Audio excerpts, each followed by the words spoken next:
All right, let's dive right into this. Welcome to today's explainer. We usually look at fashion as, well, just fabric, right? It's about trends, it's about self-expression. But what if there's an entirely different, completely hidden language being spoken right in front of us? Today, we are unpacking a truly fascinating and honestly somewhat unsettling topic. We're looking at a deeply compelling analysis by creator Imtihan Ahmed. He essentially peels back that glossy, glamorous veneer of high fashion to explore some incredibly dark layers hiding right beneath the surface. Ahmed's analysis takes us on this wild journey from the absolute apex of the global fashion hierarchy all the way down to the closets of everyday teenagers.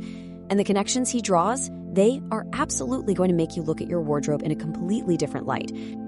And that brings us to this central, really unsettling question of this whole breakdown. Do our kids actually know what they wear? It's a powerful thought, isn't it?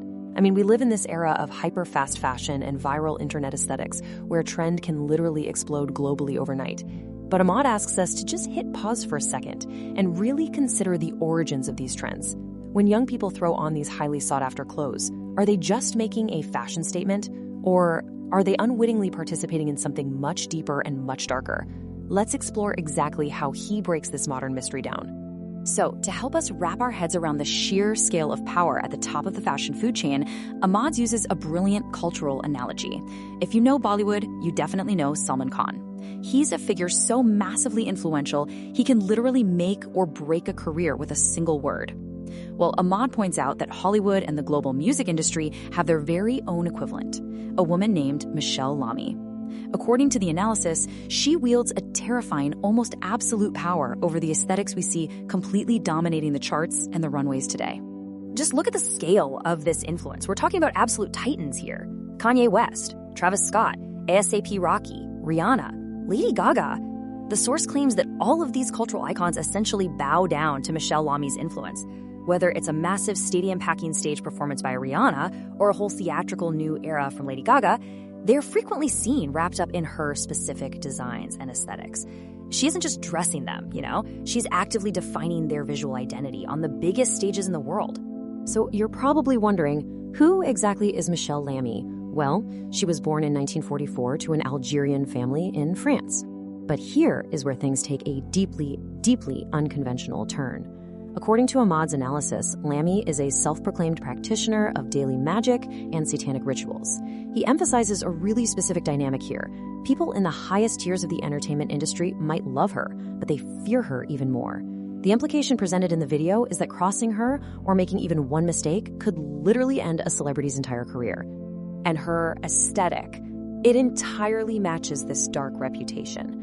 Her fingers are heavily blackened, completely covered in dark tattoos and henna, and she sports these very distinct gold teeth. The source notes she resembles a reborn 16th century witch. And actually, this isn't just an observation from the outside looking in. This specific Yuri aesthetic has allegedly earned her the actual nickname of the Satanist witch among Hollywood's ultra-exclusive inner circles. It's a look that is very clearly designed to intimidate and project a very specific kind of occult power. Now, this dark aesthetic becomes even more prominent when we bring her husband into the narrative, the massively famous designer Rick Owens. If you follow high fashion at all, you definitely know that name. But within the industry itself, he goes by a highly specific and honestly chilling nickname, the Lord of Darkness. Ahmad actually issues a warning in his analysis here. He states that if you look closely at Rick Owens' clothing and shoe designs, the aesthetic is so heavily rooted in the macabre that it might literally induce a feeling of physical disgust.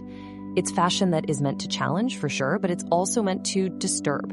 And we aren't just talking about, wearing a lot of black clothing here. The evidence Ahmad points to is highly specific, and frankly, it's bizarre. We're talking about jewelry designed using actual human teeth. I mean, think about that for a second. Human teeth. There are accessories featuring the head of Baphomet on the hands and clothing that heavily features pentagrams and other explicit satanic symbols. He argues that these aren't just little accidents or some edgy artistic statement. They are deliberate, thematic, occult choices embedded right into these ultra-luxury items. Naturally, this massive influx of dark imagery hasn't just slipped by unnoticed by the general public. Young people on forums like Reddit are constantly trying to decode the true inspiration behind the clothes their favorite artists are wearing. They're online constantly asking, are these trends Illuminati? Are they Satanist? Are they reptilian? What is the deal? And it really shows this frantic search for meaning among a youth culture that senses something is fundamentally off, even if they don't quite have the full picture of what's going on behind the scenes. And this perfectly illustrates how it all connects through what Ahmad brilliantly calls a pyramid scheme of influence. It's like a cascading waterfall. Step 1, it starts at the very top with occult believers designing the original high-end clothes. Step 2, massive celebrities adopt those looks. Step 3, up-and-coming young designers see this trend and quickly copy these aesthetics for cheaper, mainstream brands.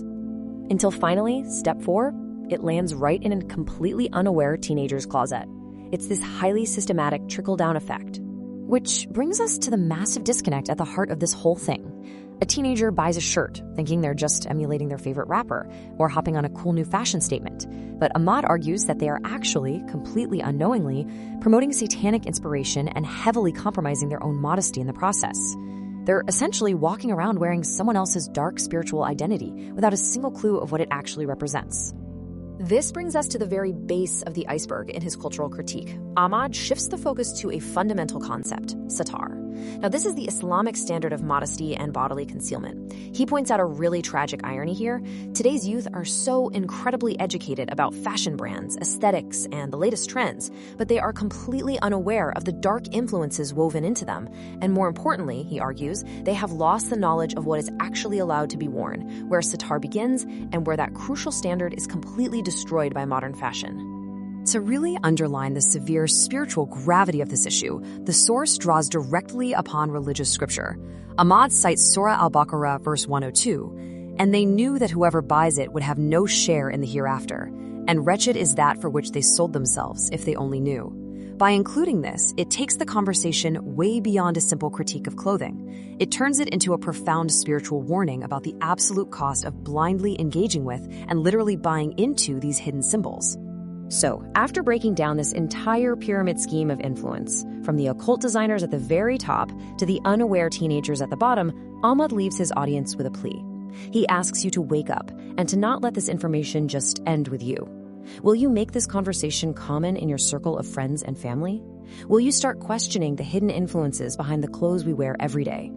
It certainly makes you wonder what truly lies behind the next big fashion trend and who is really designing it. Thanks for joining me on this explainer. I'll see you next time.